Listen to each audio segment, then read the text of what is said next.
Okay, we're here at the Standard Restaurant on Brick Lane at a very special event to celebrate the forthcoming professional debut of Khalid Ali.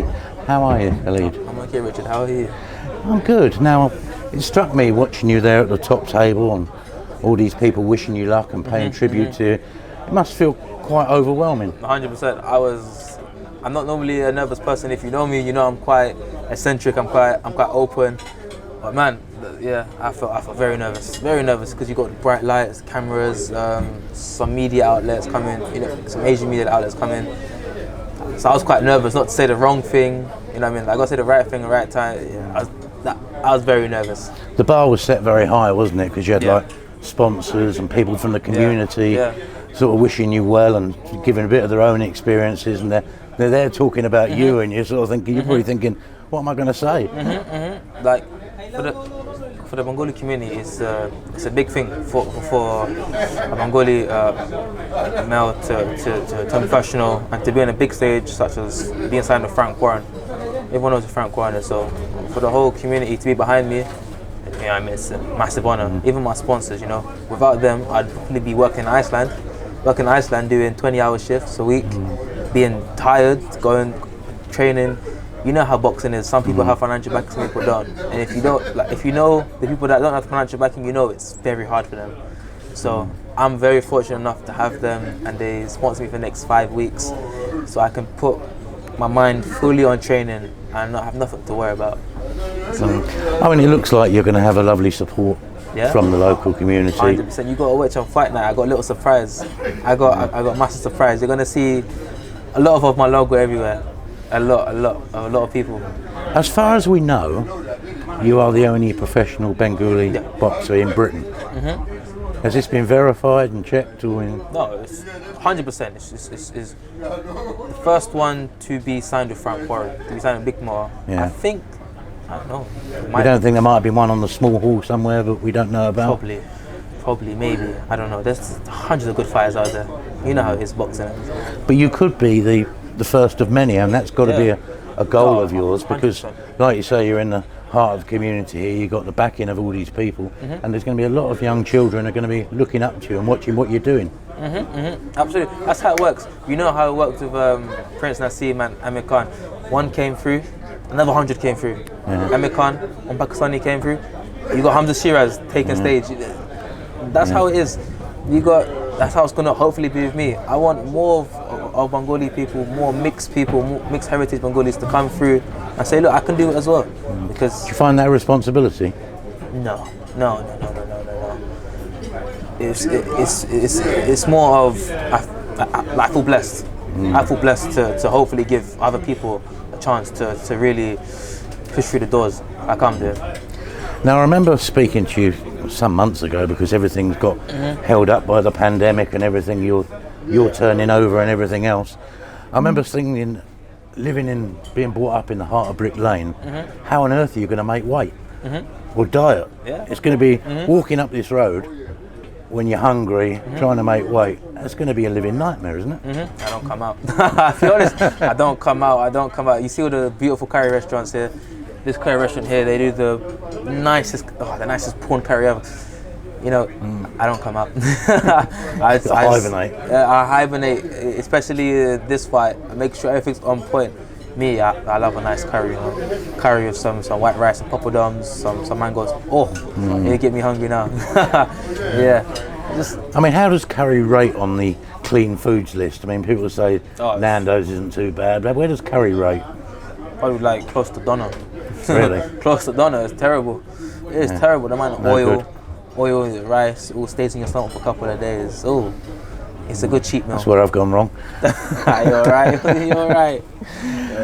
Right, now you're going to tell us a little bit about your story, because you've been brought up, if you like, in one of the most renowned boxing clubs, certainly in London, the Repton.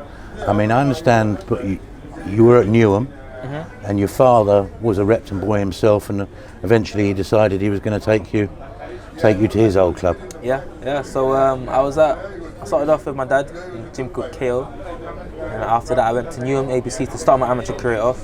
I had about 4 fights there for them, 4 or 5 fights. And And then eventually, my dad said, look, if you want to go far in boxing, you have to go to Repton to do your pedigree. You have to go. So I went there, and I tell you, the first day I walked in, oh, I was scared. I was scared. The amount of top fighters there were, even top fighters signed with Frank now, they were there. Was Dennis there and Henry? Didn't see Dennis. I think Dennis was a small. Dennis was 30 kilos. I think it's the size of my leg at that time. The size of my leg. Henry was there. Michael Burke was there. There was another top fighter called Jack Oliphant. So many top traveling fighters. They're all on that stage. They were all on that step waiting to spar. It's like Doghouse. It's scary. But of course, you go there, you keep going. It'd be intimidating, wouldn't it? Yeah. Of course, it's intimidating. You know, it's intimidating. I'm not gonna lie. So you go there 16. It's intimidating. But you know, you have to do your education there, do your learning experience, how to box, when to go and when to not. And if you make it through, then you'll become a top fighter.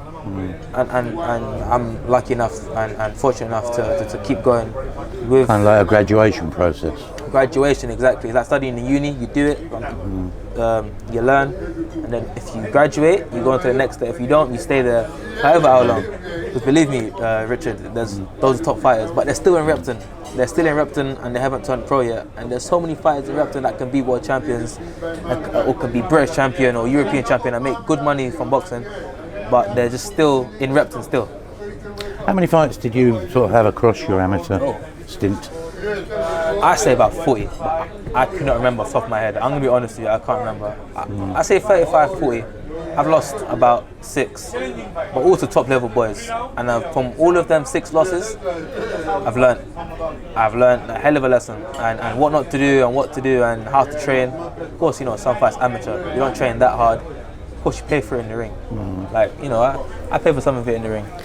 Give us an idea. I seem to remember something along the lines of what you told me before, but style-wise, what can we expect? I seem to remember the word flashy came up last time.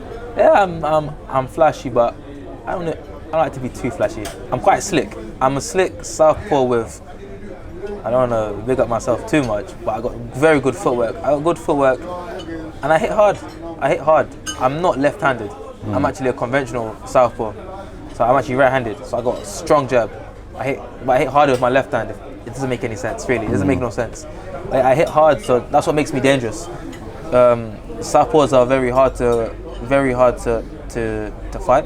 But if you come across a southpaw who's hard hitting, makes them very dangerous. If I use all my attributes and skills, I'll be very dangerous. Because we do see a lot of the Asian kids. They do go for the sort of the Naz Amir effect. They're sort of slick counter punchers. Without really a lot of sort of pop behind them, but you're going to bring a little bit of something different to the table. Yeah. I like to be more first. Have a look at my opponent. Give them no chance, no nothing. Everything tight. And then maybe after 2-3 rounds, I can loosen up and see what I have. But I'm flashy, but flashy to a certain degree. A lot of people try to be like Prince Nassim, but there's only one Prince Nassim. He was from angles from 37 degrees, 36, like it didn't make no sense. One-off, yeah. He's just the one-off. So, like you see the new Asian boxer, Hamza Shiraz, taking the world by storm.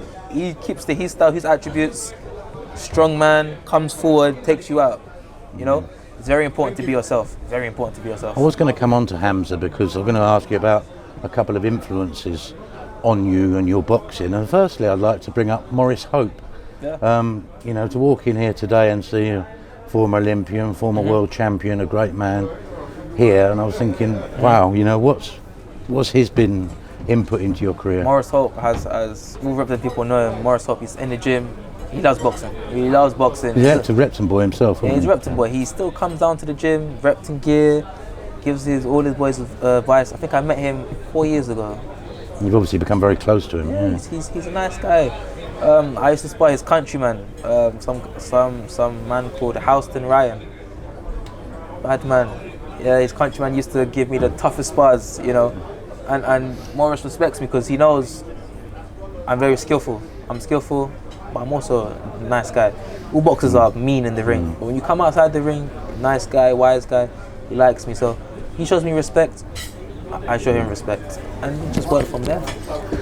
Moving back to Hamza, I think people pretty much know what he's doing in the ring and the strides he's making, but you credit him with clearing your pathway or giving you a pathway, don't you? Yeah, man, 100%. His father, Cameron Shearers, actually is the one.